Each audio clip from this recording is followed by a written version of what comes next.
Hello everyone, welcome to Jack and Jill Academy, the Infinite Knowledge Hub. Please watch the video till the end. Also like and share it if you find it useful. Kindly subscribe to our YouTube channel and press the bell icon for latest updates. नमस्कार, मैं सोनिका शर्मा आज की हमारी हिंदी की कक्षा में आप सभी का बहुत बहुत स्वागत करती हूँ। अब उसने उस पर मारा तो क्या हुआ कि एक बार चोट करने पर उसका साहस ज़्यादा बढ़ गया। उसी समय जब हीरा दीवार को तोड़ने का प्रयास कर रहा था, उसी समय कांजी हाउस का एक चौकीदार लालटेन लेकर जानवरों की हाजिरी लेने पहुंचा। यानी वहाँ पर हाजिरी लेने का मतलब है कि वहाँ पर जांच की जाती थी कि सारे पशु अपनी जगह पर है या नहीं, कोई भाग तो नहीं गया है। तो इसलिए दोनों समय चौकीदार जांच के लिए आता था। हीरा का उज्जड़पन देखकर उसने उसे कई डंडे रसीद किए और मोटी सी रस्सी से बांध दिया। हीरा यहाँ पर दीवार को तोड़ने का प्रयास कर रहा था, तो चौकीदार ने देख लिया और फिर जो उसे डंडे पड़े और इस बार मोटी रस्सी से उसे बांध दिया गया। मोती ने पड़े पड़े कहा, आखिर मार खाई क्या मिला, क्यों किया ऐसा प्रयास? तो हीरा ने कहा कि अपने बूते भर जोर तो मार दिया। मोती ने कहा, ऐसा जोर मारना किस काम का कि और बंधन में पड़ गए। मोटी रस्सी अब तुम पर चढ़ा दी गई तो ऐसा काम क्यों करना। हीरा ने कहा, जोर तो मारता ही जाऊंगा चाहे कितने ही बंधन पड़ते जाए। मोती ने कहा, जान से हाथ धोना होगा।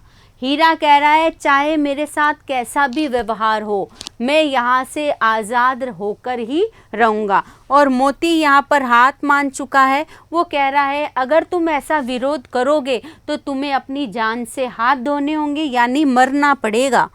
कुछ परवाह नहीं, हीरा को अब अपनी कोई परवाह नहीं है। यो भी तो मरना ही है। अगर हम यहाँ से नहीं निकले तो भी भूख के मारे और इनकी मार के मारे हम मर जाएंगे। सोचो दीवार खुद जाती तो कितनी जानें बच जाती। यानी जो दीवार को तोड़ने का प्रयास मैं कर रहा हूँ, अगर हम संगठित रूप से करें तो शायद ये दीवार टूट जाए और सब लोग आज़ाद हो जाएं। इतने भाई यहाँ पर बंद हैं, किसी की देह में जान नहीं है।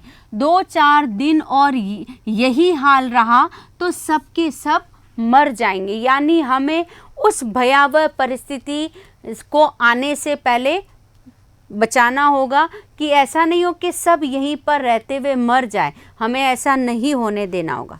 हाँ, यह बात तो है। अच्छा तो लो, फिर मैं भी जोर लगाता हूँ।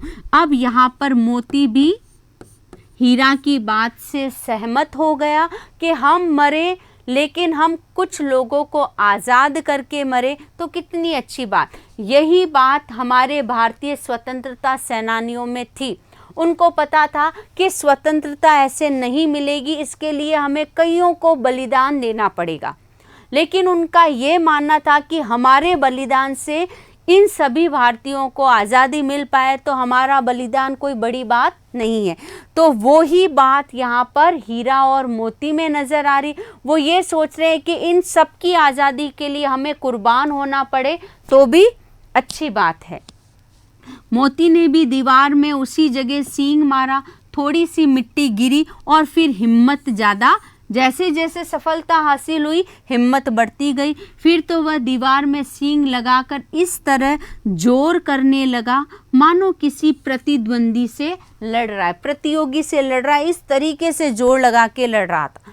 आखिर कोई 2 घंटे की जोर जमाई के बाद दीवार ऊपर से लगभग 1 हाथ गिर गई। उसने दूनी शक्ति से दूसरा धक्का मारा और आधी दीवार वहाँ से गिर गई। यानी आज़ादी को पाने की जो ललक है उससे शक्ति दुगुनी होती जा रही है और आखिरकार क्या हुआ, आधी दीवार वहाँ से टूट गई। दीवार का गिरना था कि अधमरे पड़े हुए सभी जानवर चेत गए। जैसे ही दीवार को आधा टूटा पाया वैसे ही सभी जानवरों में जान आ गई, जो अब तक मुर्दों के समान मरे पड़े थे, अधमरे पड़े थे, उनमें जान आ गई। और तीनों घोड़ियां सरपट भाग निकली। सबसे पहले घोड़ियां भाग निकली, फिर बकरियां निकली और इसके बाद भैंसें खिसक गई। पर गधे, ये वही गधे हैं जो शुरुआत में हम प्रेमचंद जी ने हमें परिचय दिया था कि गधा ऐसा प्राणी है वो कभी भी परिस्थिति का विरोध नहीं करता है।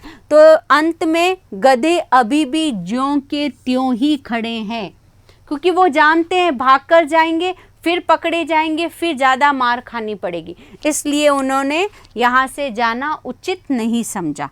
हीरा ने पूछा, दोनों क्यों नहीं भाग जाते? एक गधे ने कहा, जो कहीं फिर पकड़ लिए जाए तो फिर क्या होगा? तो क्या हर्ज है, अभी तो भागने का अवसर तो है। वो उन्हें ये समझाना चाह रहा है कि पकड़े जाओगे ये बाद की बात है, अभी तो आज़ादी आपको सामने दिख रही है, यहाँ से निकलो और आज़ाद हो जाओ। हमें तो डर लगता है कि हमें तो यहाँ से जाने में डर लग रहा है और उसके बाद जो मार पड़ेगी उसका ज़्यादा डर है, तो हम यहाँ से नहीं जाएंगे। तो सही बताया था हमें प्रेमचंद जी ने कि सभी जानवरों में गधा ही सबसे मूर्ख प्राणी, यानी उसी की संज्ञा दी जाती है मनुष्यों को। आधी रात से ऊपर जा चुकी थी, दोनों गधे अभी तक खड़े सोच रहे थे भागे या न भागे, और मोती अपने मित्र की रस्सी तोड़ने में लगा हुआ था। जब वह हार गया तो हीरा ने कहा, तुम जाओ, मुझे यहीं पड़ा रहने दो, शायद कहीं बेट हो जाए। यानी हीरा अपने मित्र मोती की रस्सी काटने में लगा था, लेकिन वो रस्सी जो थी वो नहीं कट पा रही थी। मोती जो है वो अपने मित्र की रस्सी तोड़ने में लगा था, क्योंकि कांजी हाउस का जो चौकीदार आया था उसने हीरा को और ज़्यादा मजबूत रस्सी से बांध दिया था। तो मोती उनकी रस्सी को तोड़ने का प्रयास कर रहा। तो हीरा ने कहा कि तुम चले जाओ, मैं यहीं पर ठीक हूँ, मेरे लिए तुम यहाँ पर नहीं रहो, और कहीं अब हमारी भविष्य में भेंट हो जाए शायद। मोती ने आंखों में आंसू लाकर कहा, तुम मुझे इतना स्वार्थी समझते हो हीरा? यानी तुम मुझे ऐसा समझते हो कि मैं अपने लिए यहाँ से भाग जाऊँ? नहीं, हम और तुम इतने दिनों तक एक साथ रहे हैं, आज तुम विपत्ति में पड़ गए तो मैं तुम्हें छोड़कर अलग हो जाऊँ? कहा जाता है कि विपत्ति में ही मित्र की पहचान होती है, और यही वो समय है जब मैं अपने आप को यहाँ पर साबित कर पाऊँ तुम्हारा मित्र। तो तुम विपत्ति में हो तो मैं तुम्हें छोड़कर कैसे यहाँ से जा सकता हूँ? हीरा ने कहा, बहुत मार पड़ेगी, लोग समझ जाएंगे यह तुम्हारी शरारत है। हीरा कह रहा है कि तुम यहाँ से जाओ, और अगर तुम यहाँ रहे तो तुम्हें बहुत मारा जाएगा, क्योंकि सब यही सोचेंगे मैं तो बंधा हुआ हूँ। यानी सभी पशुओं को यहाँ से निकालने में मोती का ही हाथ है, तो तुम्हें ज़्यादा मार पड़ेगी।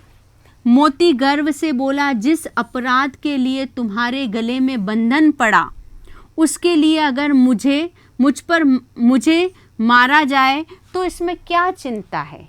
यानी तुमने क्या अपराध किया? सबको आज़ाद कराने का प्रयास किया, इसके लिए तुम्हें और ज़्यादा बंधन में बांध दिया गया।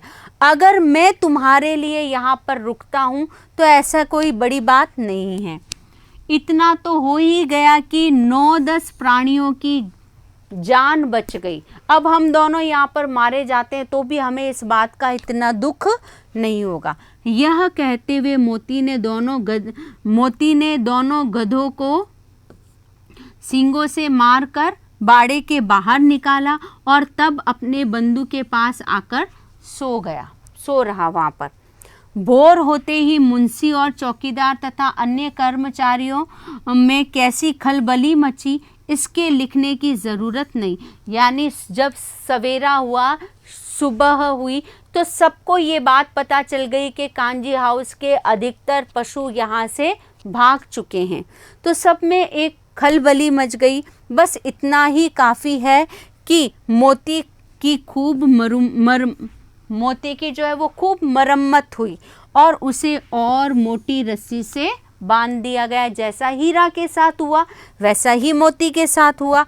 सब जा चुके हैं, पीछे रहे हैं हीरा और मोती। 1 सप्ताह तक दोनों मित्र वहां पर बंधे रहे। कितने समय तक? 1 सप्ताह तक। किसी ने चारे का एक तिनका भी उन्हें खाने को नहीं दिया। हाँ, एक बार पानी दिखा दिया जाता था, यानी इतनी कम मात्रा में दिया जाता था। यही उनका आधार था, यानी जीने का आधार वही पानी था जिससे वो जी रहे थे। दोनों इतने दुर्बल हो गए कि उठा तक नहीं जाता। ठठरियाँ निकल आई, सारी हड्डियाँ जो है वो सबकी सब निकल आई थी। एक दिन बाड़े के सामने डुग्गी बजने लगी और दोपहर होते होते वहाँ पर 50-60 आदमी जमा हो गए। तब दोनों मित्र वहाँ से निकाले गए और उनकी देखभाल होने लगी। लोग आकर उनकी सूरत देखते और मन फीका करके चले जाते। ऐसे मृतक बैलों का कौन खरीदार होगा? यानी कांजी हाउस के जानवरों को नीलामी के लिए रखा जाता था, लेकिन वो इतने दुर्बल हो गए 1 हफ्ते और उससे पहले भी जितने समय वो यहाँ रहे उन्हें भोजन नहीं दिया गया। तो भोजन न मिलने से वो दोनों बहुत अधिक दुर्बल हो गए। अब दुर्बल बैलों को कोई ले जाकर क्या करेगा? बैलों को क्यों खरीदा जाता है? ताकि उनसे खेतों में हल चलवाया जाए, सामान ढोने का काम करवाया जाए, कुएं से पानी निकलवाया जाए। लेकिन अब ये बैल तो कोई काम के ही नहीं रहे क्योंकि दुर्बल है। तो अब ऐसों को कौन खरीदेगा? सहसा एक दड़ियल आदमी, जिसकी आंखें लाल थी और मुद्रा अत्यंत कठोर दिखने में अजीब सा था, आया और दोनों मित्रों की कुल्हे में अंगुली गोदकर मुंशी जी से बातें करने लगा। यानी उसको ऐसे जांच की जा रही है उन बैलों की। उसका चेहरा देखकर अंतर्ज्ञान से दोनों मित्रों के दिल कांप उठे। यानी उनको ऐसा लगने लगा कि अब हमें इसके साथ जाना पड़ेगा और ये न जाने हमें कितना और मारेगा। वह कौन है और उन्हें क्यों टटोल रहा है, इस विषय में उन्हें कोई संदेह न हुआ। दोनों ने एक दूसरे को भीत नेत्रों से देखा और सिर झुका लिया। यानी वो दोनों ने मूक भाषा में एक दूसरे को देखा और समझ लिया कि अब आगे हमारे साथ क्या होने वाला है। हीरा ने कहा, गया के घर से नाहक भागे। यानी हम ऐसे ही गया के घर से भागे, हम नहीं भागते तो कम से कम वहाँ पर सुरक्षित तो रहते। अब जान बचेगी या नहीं ये कौन कह सकता है। मोती ने अश्रद्धा के भाव से उत्तर दिया, कहते हैं भगवान सबके ऊपर दया करते हैं। यानी हमेशा सदैव आशावादी रहना चाहिए। जो भी परिस्थिति आती है उससे भागना नहीं, उससे कैसे निकला जाए और हर परेशानी के साथ में उसका हल भी होता है। तो यहाँ पर मोती ने क्या कहा कि भगवान सबके ऊपर दया करते हैं, हम पर भी करेंगे। उन्हें हमारे ऊपर क्यों दया नहीं आती है? क्यों हमें बार बार ऐसी मुश्किलों में, कठिनाइयों में डाला जा रहा है? तो ये बात यहाँ पर भी साबित होती है कि स्वतंत्रता पाने के लिए अनेकों निरंतर प्रयासरत ही रहना चाहिए। भगवान के लिए हमारा मरना जीना दोनों बराबर है। चलो अच्छा ही है, कुछ दिन उसके पास तो रहेंगे। एक बार भगवान ने उस लड़की के रूप में हमें बचाया था, क्या अब नहीं बचाएंगे? गया के यहाँ पर भगवान ने हमारे लिए उस लड़की को भेजा, हो सकता है अब भी भगवान हमारे लिए कुछ ऐसा अच्छा करेंगे। यह आदमी छुरी चलाएगा, देख लेना। तो क्या चिंता है, मांस खाल सींग ही सब किसी न किसी काम आ जाएंगे। यानी अब वो दोनों आपस में बातें कर रहे हैं। एक ने कहा कि अब ये हम पर छुरी चलाएगा, तो दूसरे ने क्या कहा, अच्छा है हमारी जितनी भी चीज़ें हैं, मांस खाल सींग, ये सब के सब किसी न किसी के काम तो आएंगे। अच्छी बात है। नीलाम हो जाने के बाद दोनों मित्र उस दड़ियल के साथ चले। दोनों की बोटी बोटी कांप रही थी। बेचारे पांव तक न उठा सकते थे, पर भय के मारे गिरते पड़ते भागे जाते थे, क्योंकि वह जरा भी चाल धीमी, उनकी चाल अगर धीमी हो जाती तो वह दड़ियल उन्हें डंडे मारता था। डर के मारे उन्हें वहां से भागना ही पड़ता था। तो देखिए, राह में गाय बैलों का एक रेवड़ झुंड उन्हें हरे हरे हार में चलता हुआ नजर आया। यानी खेत में उनका ये जो झुंड है वो चल रहा था। सभी जानवर प्रसन्न थे, चिकने चपल, यानी सबके सब मस्त होकर आज़ादी से रह रहे थे। कोई उछलता था, कोई आनंद से बैठा पागुर करता था। कितना सुखी जीवन था इनका, पर कितने स्वार्थी है सब। किसी को चिंता नहीं कि उनके दो भाई बधिक के हाथ पड़े कैसे दुखे। यानी उनको वो झुंड दिखाई दिया जिसे उन्होंने आज़ाद किया, वो आज़ादी का जीवन जी रहे हैं और वो ये नहीं समझ रहे हैं कि हम अभी भी बंधन में हैं। सहसा दोनों को ऐसा मालूम हुआ कि यह परिचित राह है। अब बहुत अच्छा मोड़ यहाँ पर आया है। जैसे जैसे वो रास्ते में आगे चलते गए, अब उनको वो रास्ता समझ में आने लगा और उन्हें ऐसा लगा कि ये हमारा परिचित रास्ता, हम इस रास्ते को जानते हैं। हाँ, इसी रास्ते से गया उन्हें ले गया था। गया कौन? जूरी का साला। इसी रास्ते से वो उन्हें उनके गांव ले गया था। वही खेत, वही बाग, वही गांव मिलने लगे। प्रतिक्षण उनकी चाल तेज होती गई, क्योंकि रास्ता जान पहचान वाला आ गया, तो अब उनमें अपने आप ही ऊर्जा का संचार होने लगा। सारी थकान, सारी दुर्बलता गायब हो गई। आह, यह लो, अपना ही हार आ गया, अपना ही घर आ गया, अपना ही सब कुछ। इसी कुएं पर हम पुर चलाने आया करते थे। यही कुआं है जहाँ पर हम पानी निकालने आया करते थे। मोती ने कहा, हमारा घर नगीच आ गया, यानी अब हमारा घर बार यहाँ पर आ गया है। हीरा बोला, भगवान की दया है, मैं तो अब घर भागता हूँ, यह जाने देगा। यानी हीरा ने कहा कि भगवान सब पर दया करता है। तो मोती ने क्या कहा, अब तो मैं जल्दी से कहाँ जाता हूँ, अपने घर की ओर। हीरा ने कहा कि ये दड़ियल तुम्हें जाने देगा। तो मोती ने कहा, इसे तो मैं मार गिराता हूँ, क्योंकि हमने शुरू से देखा है कि मोती कितना जल्दी परिस्थिति का विरोध कर लेता है। नहीं नहीं, दौड़कर थान पर चलो, वहाँ से हम आगे न जाएंगे। दोनों उन्मुक्त होकर बछड़ों की भांति कुलेले करते हुए घर की ओर दौड़े। वह हमारा थान है, हमारा घर है। दोनों दौड़कर अपने थान पर आए और खड़े हो गए। दड़ियल भी पीछे पीछे दौड़ता चला गया। जूरी द्वार पर बैठा हुआ धूप खा रहा था।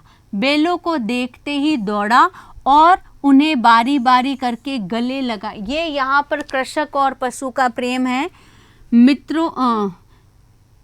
मित्रों की आंखों से आनंद के आंसू बहने लगे। एक जूरी का हाथ चाट रहा था। दड़ियल ने जाकर बैलों की रस्सियां पकड़ ली। तो जूरी ने कहा, दोनों जब मिले तो दोनों ने अपना अपना प्रेम प्रकट किया, किसान ने उनके प्रति और हीरा मोती ने किसान के प्रति।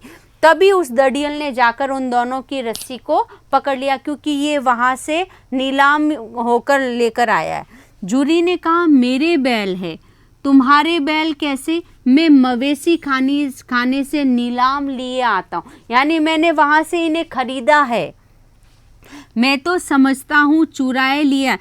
तो यहाँ पर जूरी कह रहा है कि मुझे तो ऐसा लग रहा है तुम खरीद कर नहीं, इन्हें चुरा कर लेकर आए हो।